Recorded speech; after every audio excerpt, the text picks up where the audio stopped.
Бәріңе сәлем, бүгін біз Қазақстандағы ең көп подписчигі бар Instagram парақшалар туралы айтатын боламыз. Егер сен менің арнамда алғаш рет болсаң, арнаға тіркеліп, видеоны аса лайк басуды ұмытпа.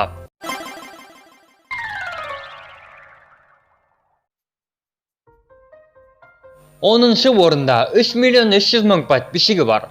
Қытайды барып жарып келген Димаш Құдайбергенов. Оны өздерің танисыңдар деген ойдамын, ал мен кете берейін. Келесі бізде Қытайды емес, тойларды жаратын Төреғали Төрәлі. Ода қазіргі күнде 3 миллион 500 мың подписчигі бар.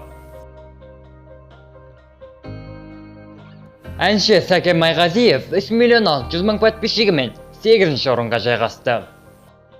Ех, мұзарт-ай, мұзарт.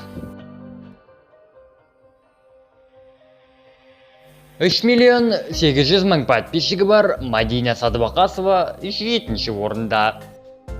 Бұл да әнші.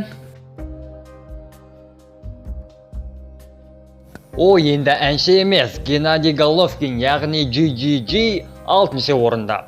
Бұның да подписчигі Мадина Садуақасовамен бірдей 3 миллион 800 мың. Продюсер Баян Мақсатқызы 4 миллион 200 мың подписчигімен 5-ші орынға жайғасты. Лукашенконың фотосын қойыпты. 4-ші орында Қалаулымның ханшайымы Аша Матай. Оның Instagram парақшасына 4 миллион 300 мың адам жазылыпты. Демек, Қалаулымды 4 миллион 300 мың адам көреді деген сөз.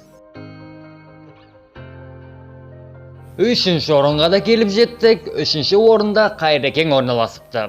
Оның Instagramда 5 миллион 300 мың подписчик бар. Қайрат туралы ештен айтпай қойсам болатын шығар, оны да бәрің танисыңдар деп ойлаймын. Осы топтамадағы алғашқы вайнер Сека Вайнс. Оның Instagramда 5 миллион 300 мың подписчигі бар. Қайрат Нұртаспен бірдей. Қазақстандағы ең көп подписчигі бар вайнер осы Сека. Әрі қарай көрмей тұрып, бірінші орында кімді ойлайсың? Комментарияға жаз. Давай честно, көрмей әрі қарай. Комментарияға жазды бай. Бірінші орында бізде Алматыда жоқ, Астанада жоқ. Ерке Есмахан 5 миллион 400 мың подписчигімен бүгінгі топтамада бірінші орынға жайғасты. Мінекей бүгінгі топтама осылай болып шықты. Қазақстандағы ең көп подписчигі бар ол Ерке Есмахан. Тағы да қандай топтамалар, қандай видеолар көргің келеді, ол туралы астыға жаз, міндетті түрде оқимын. Ендеше видеоны ұнаған болса, лайк басуды ұмытпа. Тренд Таймс пен трендте бол.